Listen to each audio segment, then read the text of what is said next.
چا چې دا کلمات ما سره وویل د الله په ذات مې د قسم وي داسې د ګناهونو نه پاک شو لکه اوس د موره پیدا شو.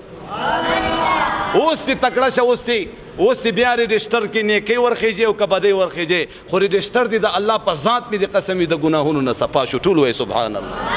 زما محترمو استغفار سره وا الله جل جلاله تاسو له اولاد درکې، په استغفار سره وا الله جل جلاله تاسو ټینشنونه پریشانی ختم کی. استغفار دا توبه استغفار دی. او یا الله زما توبه ده، یا الله زما توبه ده. دا کلمات وای اللهم مغفرتک اوسع من ذنوبی ورحمتک ارجى عندي من عملي.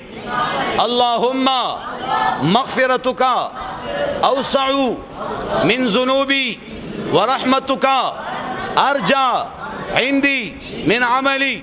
اللهم مغفرتك اوسع من ذنوبي ورحمتك ارجى عندي من عملي. دا چې چا ویلا خوش قسمت خلکو او بدبخت خلکو چې هغه خلی خاموشه پاتې شوی وي